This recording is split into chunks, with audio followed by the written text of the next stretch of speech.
네, 염승환의 시크릿 투자 시간입니다. 투자 노트 살펴보고 종목에 대한 대응 전략까지 짜보는 시간 가질게요. EBS 투자증권 디지털사업부 염승환 이사와 함께하겠습니다. 이사님 어서 오십시오. 네, 안녕하세요. 안녕하세요. 자, 먼저 종목에 대한 이야기를 해보도록 할 텐데요. 이번 주에 개인분들은 어떤 종목을 가장 강력하게 매수하셨을까요? 그 리스트부터 확인해 보도록 하겠습니다. 어떤 종목이 이름을 올렸을까요? 삼성전자, SK 하이닉스 나란히 올라와 있고요. LG전자까지 지금 보이네요. 이 밖에도 삼성전자 우선주, 에코프로비엠 많이 언급됐던 10종목이 지금 역시나 리스트에 올랐습니다. 몇 종목 골라서 저희가 이사님의 추가적인 이벤트 들어보도록 할게요. 어떤 코멘트 좀 주실까요? 어떤 종목 먼저 보도록 할까요? 네, 일단 이제 그 LG전자. LG전자요? 네, 그 하반기에 아마 자동차 쪽은 좀 좋아질 것 같고 가전이 조금 약간 우려가 있죠. 왜냐하면 이제 리오프닝 하게 되면 사람들 이제 가전 수요가 좀 줄 수 있다. 이 우려가 있고 실제 2020년 그 코로나 터지고 가전 수요가 폭발적으로 증가를 했잖아요. 네. 근데 이제 그 이후로 가전 수요가 좀 줄지 않을까. 사실 이 우려가 계속 있었어요. 근데 놀라운 거는 LG전자가 그런 걸 다 깨고 계속 좋은 실적을 냈어요, 사실. 왜냐하면 그 시그니처라는 브랜드 많이 아실 거예요. 네. 그래서 이제 고가의 이 그 가전 브랜드는 지금 흔들리질 않고 있습니다. 그래서 좀 리오프닝이 오더라도 그쪽은 좀 괜찮을 것 같고 다만 이제 관건은 그 주주분들이 이제 원하는 건 어차피 이제 휴대폰 사업은 접었으니까 자동차 부품, 그러니까 전동화 부품에서 언제 흑자 내느냐 이걸 고대를 하고 있어요. 근데 아마 하반기엔 좀 흑자가 날 것 같고 다만 변수는 지금 이제 러시아 전쟁, 우크라이나 전쟁 이 이슈가 언제 끝날지 거기다가 차량용 반도체가 언제 공급이 제대로 될지 이게 어쨌든 2분기 중에는 어느 정도 일단락이 돼야 우리가 하반기를 기대할 수 있거든요. 그래서 그런 조건만 맞는다면 뭐 충분히 하반기에는 실적이 좀 좋아지지 않을까. 그래서 지금 현재 PER 7배 정도로 싸니까 현재 구간에서는 뭐 악재보다는 한번 하반기를 기대하면서 좀 보유 관점을 유지해보자라고 말씀을 해드리겠습니다. 실적도 이제 다음 달에, 그러니까 첫 주에 발표가 예정인데 뭐 전후로는 좀 어떻게 대응하시면 좋을까요? 추가적으로 뭐 물량을 늘릴 기회일까요? 아니면 그냥 뭐 일단은 지켜봐야 되는 시기일까요? 당장 뭐 실적을 크게 기대하실 필요까지는 없을 것 네. 같고 왜냐하면 지금 이 기업의 이제 주가 키팩터는 아까 말씀드린 대로 이제 자동차 부품 쪽 네. 이쪽은 하반기를 기대하고 있거든요. 차량용 반도체 공급이 언제 제대로 되느냐 그게 더 좀 중요할 것 같고 그리고 그나마 이제 좀 긍정적으로 볼 수 있는 것 중에 하나가 이 회사가 가전이라는 부품을 이제 수출을 할 때 컨테이너선에 이제 실어서 가잖아요. 네네. 그렇기 때문에 운임 지수가 꺾이는 게 좋아요. 근데 다행히 지금 컨테이너선 운임 지수가 9주 연속 하락을 했더라고요. 그러니까 물류비 부담이 완화되는 거 이 부분은 굉장히 좀 우호적으로 작용할 것 같습니다. 그래서 실적에 대해서 뭐 아주 큰 기대를 하는 건 아니지만 좀 최악은 또 그런 물류비라든가 이런 것들은 지나가니까 지금은 좀 차분히 뭐 실적 좋다 나쁘다 보다도 하반기를 기다리면서 한번 좀 대응을 해보자라고 말씀을 드리겠습니다. 하반기에 모멘텀을 기대해보자라는 말씀해 주셨습니다. 지금 보유 의견을 주셨고요. 한 종목 더 볼게요. 어떤 종목 추가적으로 볼까요? DLENC입니다. 이제 건설주들 중에서 이 기업을 좀 개인들이 또 많이 매수를 했던 것 같아요. 근데 일단 이번에 호재가 좀 있었죠. 무상증자. 맞아요. 예, 그러니까 DLNC의 가장 좀 그 단점 중에 하나가 주주 환원책이 좀 약해요. 배당도 좀 적게 주고 근데 이번에 무증을 통해서 이제 한번 그 주당 가치 그러니까 기업 가치 한번 끌어올려 보겠다라는 좀 그 이제 청산이 좀 제시가 됐던 것 같고 일단 이렇게 무상제를 하게 되면 주가가 낮아지잖아요. 주식수는 2배가 되고 네. 그래서 거래하기가 좀 용이해지죠. 이게 또 주가가 10만 원대가 넘는 기업이니까 그래서 아마 요거는 저는 호재로 보고 있고 또 주택 규제 완화 이제 다들 아실 거고 거기에 이란의 핵 협상만 좀 끝나면 이란에서 원래 정말 DLNC가 사업을 정말 많이 해요. 아직도 법인이 있는 것 같아요. 그 사무소가. 네. 그래서 바로 또 영업활동 재개할 수 있으니까 굉장한 호재가 예상이 되고 또 오늘 보니까 호주의 한 업체랑 이제 CCUS라고 탄소 포집 저장 장치라는 거 아마 작년에 많이 들어보셨을 거예요. 이산화탄소 배출을 할 때 그걸 포집하고 맞아요. 저장하는 거. 예. 그 사업 하고 있는데 이번 호주랑 또 계약을 맺은 것 같아요. 그러니까 친환경 사업도 하고 있어서 긍정적인데 근데 무엇보다 너무 쌉니다. PBR이 한 0.6배, 7배밖에 안 되니까 그래서 한번 한 배 될 때까지 좀 가져가 보자. 그래서 보유 관점 말씀드리겠습니다. 네, 한 종목 더 볼 시간이 있어서요. 에코프로비엠 사실은 2차 전지의 연속성이 좀 가파르게 나타나는 구간이라 이 종목 보유하신 분들 이사님의 코멘트가 좀 절실할 것 같습니다. 어떻게 보고 계신가요? 뭐 에코프로비엠은 이제 전 국민이 다 아는 기업이니까 뭐 모두 너무 아시죠? 잘 아시죠. 세계 네. 1등 기업 중에 하나고 그러니까 누가 그걸 의심하겠습니까? 양극재 성장 지속하고 다만 이제 제가 올해 예상 실적 대비해서 PER을 보니까 53배나 돼요.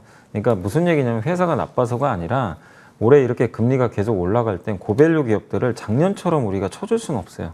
그거는 어쩔 수 없는 상황. 이건 미국도 마찬가지고 한국도 마찬가지이기 때문에 그래서 밸류 부담이 좀 상당히 크다. 그래서 저는 뭐 신규 매수 그거보다도 지금은 좀 트레이딩을 하는 게 낫다. 그래서 좀 오를 때 좀 가격 부담이 있으니까 비중을 좀 줄여 나가시고 또 하락할 때 이렇게 비중을 늘려가시는. 그러니까 상반기까지는 그냥 박스권으로 보고 있어요. 네. 그리고 하반기에 좀 본격적으로 왜냐하면 2차 전지 소재도 결국 배터리가 많이 나가야 좋아질 거 아니에요.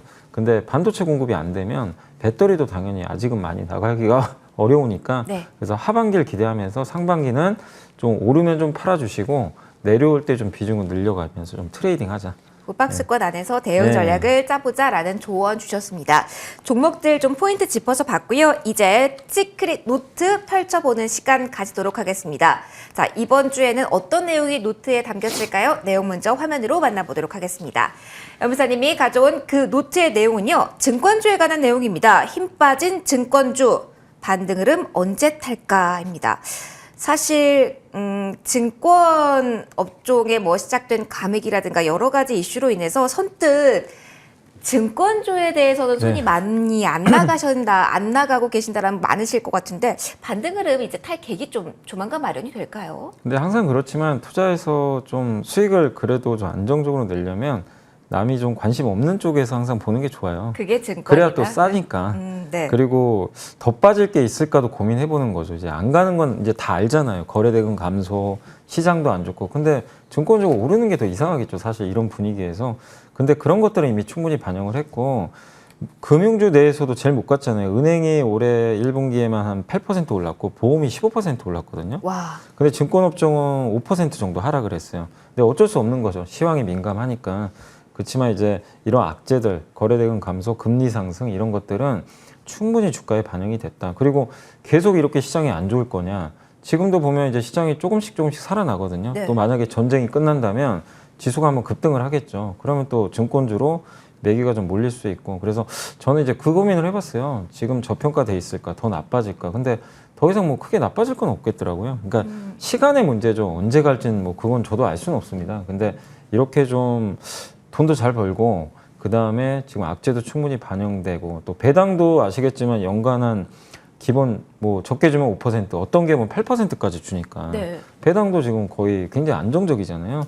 이런 면에서 지금 너무나 부담 없이 접근할 수 있는 전 섹터가 좀 증권 업종이다. 그래서 요새 그런 섹터를 저도 계속 보고 있어요. 못 올라간 섹터가 뭐가 있나 보는데 증권주 얘기하시는 분들은 거의 없는 것 같고 저도요. 네, 못 아무도 들었어요. 관심도 네. 없어요, 사실은. 그러니까 뭐 증권주 얘기하면 지금 뭐 가는 거 자체가 더 이상한 것 같다 이런 얘기들 많이 하시는데 근데 항상 그런 데서 기회가 있는 것 같아요. 근데 이거죠. 앞으로 더 안 좋아질까? 이걸 고민해 봐야 되는데 그건 아닌 것 같고 이제 좀 좋아질 일만 남지 않았을까요? 치약은 좀 지나가니까 그래서 증권업종 좀 잘 보시고 그리고 증권업종 지금 전체 평균 PER이 4.6배밖에 안 돼요.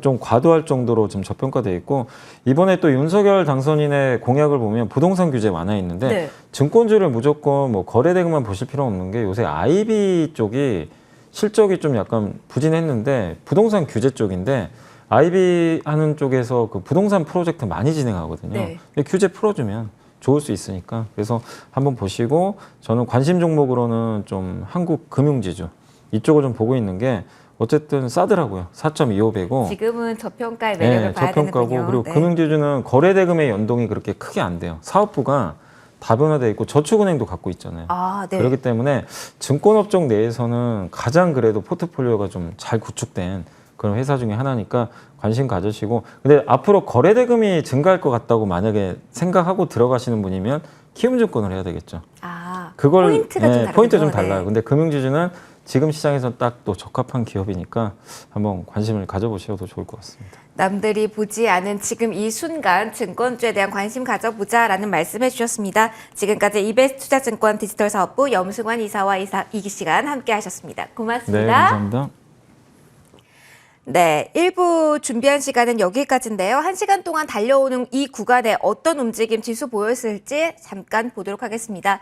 큰 변동폭은 없는 구간에서요. 코스피는 2755선, 코스닥은 940선 근방에서 움직임 나오고 있습니다. 다만 수급적으로 외국인 쪽에서의 매수하는 물량이 400억 원을 넘기도 했는데 지금은 50억 원도 하회하고 있습니다. 포지션 변화 나올 수 있다는 점 보셔야겠고요. 코스닥 역시 기관 갈팡질팡하다가 지금 매도 쪽으로 기울고 있습니다. 100억 원 넘게 매도 규모 키우고 있다는 점 확인을 해두셔야겠고요. 월말, 분기 말이다 보니까 막판에 수급적인 변동성이 커질 수 있음을 꼭 체크를 하셨으면 좋겠습니다. 잠시 입으로 넘어가서 마감 전략 고민해 보기 전에 좀 쉬어갈까 합니다. 이어지는 이 마감 시간에서는 저희가 말씀드렸던 것처럼 윈도우 드레싱 효과가 있는지에 대한 수급 현황도 꼼꼼하게 살펴드릴 거고요. 다음 달에 대한 전략 고민도 함께 해보는 시간 가지도록 하겠습니다. 이러한 내용들 2부에서 챙겨보도록 하고요. 10분 후 3시에 시작하는 2부에 저는 다시 돌아오도록 하겠습니다. 잠시 후 뵙죠.